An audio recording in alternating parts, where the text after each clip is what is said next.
Hello साथीहरू, good morning हैन। म चाहिँ ट्रेनिङबाट सकेर मकै पिनी गएको थिएँ। आज मर्निङको सेसनमा चाहिँ यसो सुतेको त अल्छी पो लाग्न थाल्यो। अनि मकै पिने काम पनि थियो, त्यही भएर यस्तो कामहरू गरिदिउँ भनेर नि। अब गाउँ आएपछि काम त गर्नै पर्यो हैन साथीहरू। दोकानमा हुँदा पुगो यसो खायो बस्यो सुत्यो त्यति नै। गाउँ आएपछि काम गर्नु पर्यो। लाग्यो मकै पिन्नु मिलतिर। म चाहिँ बिहानको ट्रेनिङ पनि सकेर हैन यसो खाजा खाएर ढल्किदिएको त मकै पिन्नु जाऊँ भनेर फेरि हिँडेको।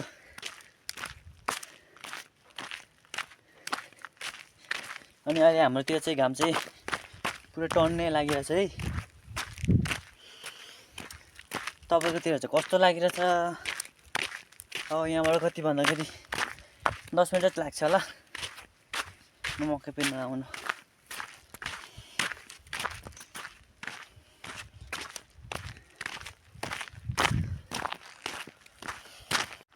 यो चाहिँ हाम्रो स्कुल। पहिलामा अनि 8 सम्म त पढेको।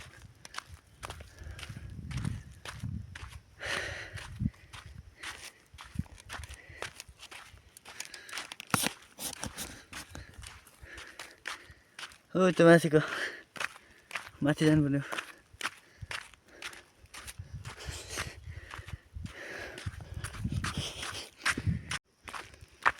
हेलो साथीहरू हैन, अब चाहिँ पुग्न आँटेँ।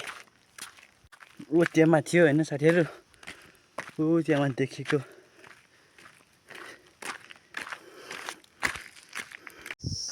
हेलो गाइसहरू, म चाहिँ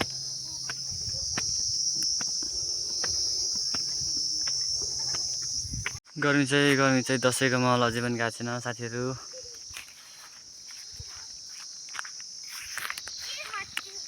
मच्यो बुनु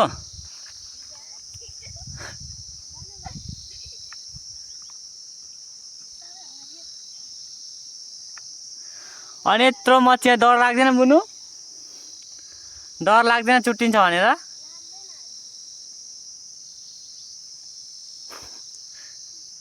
यतिको चाहिँ साहसी हुनुपर्छ।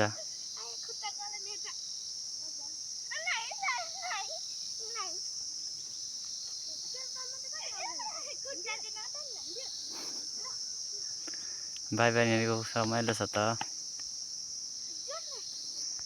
हेलो साथीहरू, फाइनली सक्यो हैन मकै पिसेर पनि। अनि म चाहिँ लाग्दिएको घरतिर। अनि फेरि घरि पनि उस्तै छ हेर्नु त न घाम। अनि म चाहिँ घरतिर लाग्दिएको।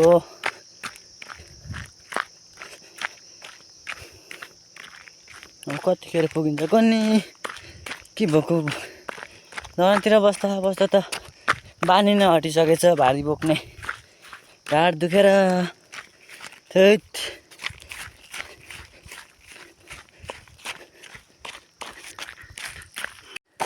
मिलमा मकै हातले हालेको हेर्नु त साथीहरू। हातको हालत कालो न कालो। ढल्कियो फर्कियो साथीहरू। मकै बोकाइ छ यस्तो गाउँतिर चाहिँ हैन।